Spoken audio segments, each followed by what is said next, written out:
Welcome to Wild Breakaway with Wes Walz. I'm Audra Martin. The Minnesota Wild were hoping to end 2018 with a win over the visiting Pittsburgh Penguins, who came to St. Paul on a 5-game win streak.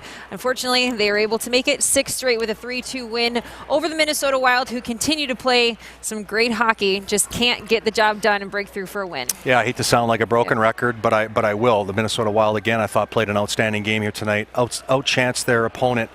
We had them 13-8, and anytime you're giving up 8 scoring chances in any NHL game, let alone the Pittsburgh Penguins, there's probably an 80-90% chance you're going to win that game. Unfortunately for the Minnesota Wild right now, it's just very, very difficult to score goals. Things are not coming easy for the Minnesota Wild like they were earlier in the season.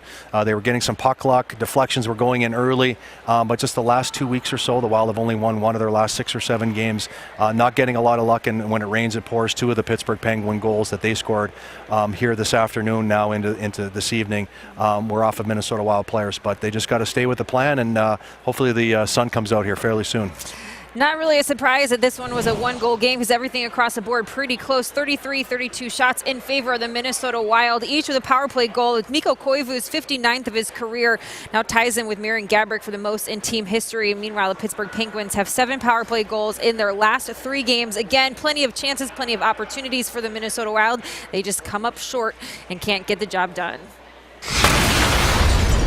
It is frustrating. You can only be positive in the next practice and build them back up and go at it again. That's the only thing you can do, because I thought they looked really frustrated in the first half of the third period, that, you know, we just can't score type thing. And then when we did score, everything else turned.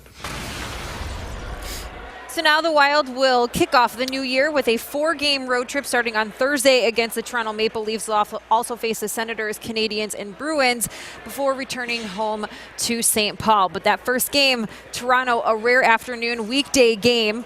Not that that probably means anything, because at the end of the day, we just know you're taking on Austin Matthews and a very talented Toronto team, and a very tough challenge to start the new year. Yeah, the second highest scoring team in the National Hockey League that just got blasted by the New York Islanders 4-0 here recently. And so it won't be easy. The one thing I will say is the Minnesota Wild here have played the Winnipeg Jets, played them very, very solid, held them to 1 goal. I thought they played an outstanding game again, even defensively tonight, holding the Pittsburgh Penguins to 8 or 9 scoring chances.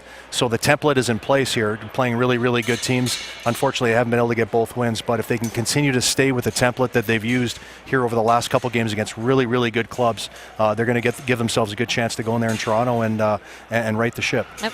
Well, 2018 ends with a loss, but hopefully 2019 starts with a big win over Toronto on Thursday. We hope everybody has a safe and happy New Year. We'll see you next year. But until then, for Wes Walz and Audra Martin, thanks for joining us on Wild Breakaway.